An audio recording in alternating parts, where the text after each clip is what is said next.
Hello, Barendipitous here with another video for the TTRPG shelf. Here we got Icewind Dale, Rime of the Frostmaiden. So, uh, Curse of Strahd was so before this came out. Curse of Strahd was really the only like book that came out for a while that was like specifically a horror adventure. But this is horror in on ice, essentially. Although it's not all. It's maybe it's not as focused on horror as Curse of Strahd is, but there is definitely a good amount of survival and terrible and terrifying entities in the out in the snow and everything like that. Really cool, and you're isolated and all that. I've run this adventure a couple times, and I like it a lot. Just like if Baldur's Gate Descent into Avernus was Mad Max on fire, here we have horror on ice.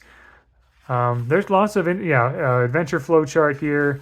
Um, Rules about like surviving. There's also a mechanic where each player has like a secret and stuff, and so they're kind of trying to sow seeds of mistrust and stuff. A little bit of that Among Us vibe, a little bit as you try to survive together. Um, Basically, you start out in a place called 10 Towns. So called because there are 10 towns clustered around each other in the middle of this frozen wasteland. The premise of this adventure is that, Icewind Dale is already a very cold place, but something's happening where this creature, the Frost Maiden, is making it colder, and she's making it so the sun does not rise above the mountains anymore. Everything is just darker and colder than ever, and that is causing huge problems for people who are trying to survive out here. And also, it cuts off the supply. It cuts off supply lines because there's like one mountain pass that connects Icewind Dale and 10 towns with the rest of the world, and because of this perpetual winter, that mountain pass is blocked with ice and snow, and so things are pretty dire out there.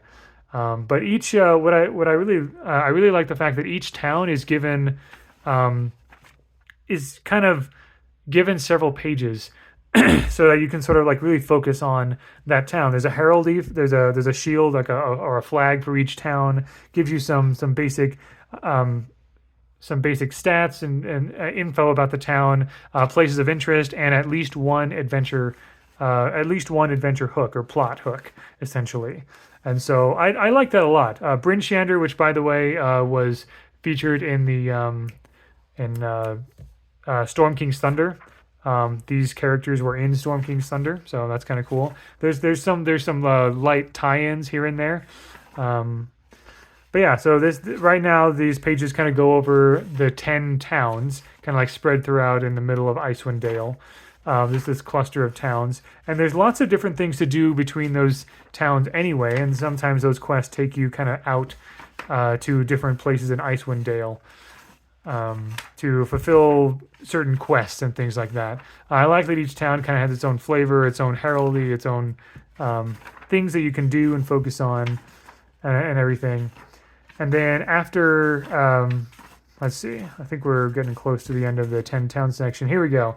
And then there's lots of other things to do, to see and do, and die to in Icewind Dale. And so this is kind of just like the many other adventures, just kind of lists different locations, usually in alphabetical order, and just kind of like, hey, if your players go here for whatever reason, here's what you can expect, or here's ways you can draw your players out to this location for this reason, and everything. So yeah, lots of stuff out there. There's a one crazy thing is that okay, obviously, so the big bad boss is the Frost Maiden. This she has her own lair that is hard to get to, very hard to get to. You kind of have to like find a way to get across a sea of moving ice. But there's also this ancient magical city that used to float above Icewind Dale like several millennia ago, but then it fell, and no one knows what happened to it or why or where it is because there's lots of magical treasures in it, but no one knows where it is.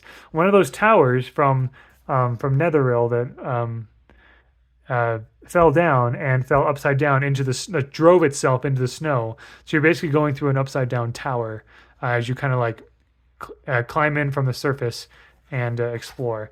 Lots of crazy things like that. There's also a plot of these dwarves in a fortress called Sunblight, and they are building basically a metal dragon to lay waste to 10 towns. And so, if that happened, it gives you the route that the dragon would take to destroy all the towns. And so there's this whole thing about trying to rally 10 towns together um, to fight the dragon. Island of Solstice. This is where the Frostmaiden lives. Um, Grimskala is the fortress on that island. Used to be a frost giant fortress. There's these tests, these trials that you need to go through, and these aren't like virtuous trials either. You need there's let's see, there are these 4 trials test you on certain attributes that the Frost Maiden values, and those attributes are cruelty, endurance, isolation, and preservation. So that tells you a bit about the Frost Maiden's character. And of course, you can fight against the Frost Maiden, and then after that, there's kind of like this. Weirdly enough, there's sort of this bonus chapter where you go into these caves, the caves of hunger, to try to find the lost city of Netheril. And if you survive through all these caves, or I can't remember. Netheril is the name of the civilization. Yithrin is the name of the city.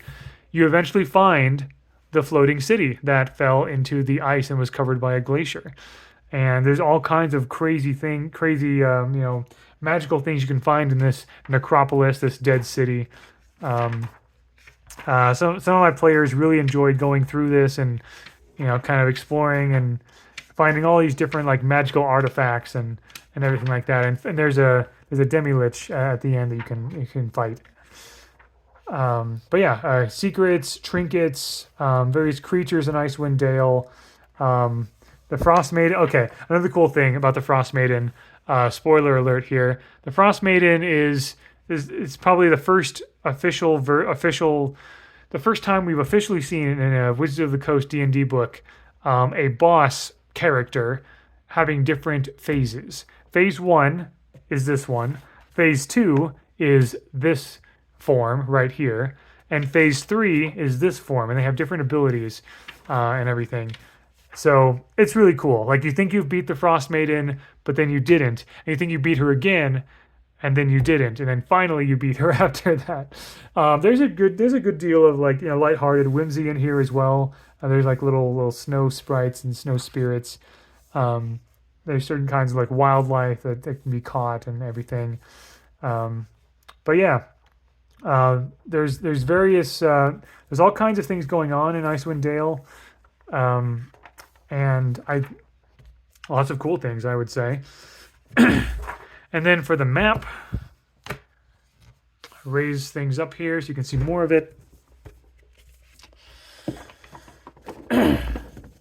So let's see here. Once again, double-sided. On the one side, you have Icewind Dale itself. You got the 10 towns clustered in the middle here. You got the Sea of Moving Ice, and the Frost Maiden lives out there somewhere. And it looks very empty because this is kind of what the players would see in general. But trust me, there are lots of things just sprinkled throughout all of these wastes. So if you're like going out in like this direction for some reason or this direction, then there are things out here that you can encounter. But just that map is just like what Civilization generally knows. And here's a map of each of the towns. Some are very small, some are very large. But yeah, there's an individual map of each of the 10 towns, and it's fantastic. So yeah, I really enjoy Rime of the Frost Maiden. It is there's something cool about like the cold, like horror, like the cold flavor of like horror and like surviving out in the ice and everything. And I like the boss. I like the hidden city and all of that. I've just had a lot of fun running this adventure here. So even though it's only been like a couple times. So yeah, there you go. Thank you very much for watching, and until next time, all the best.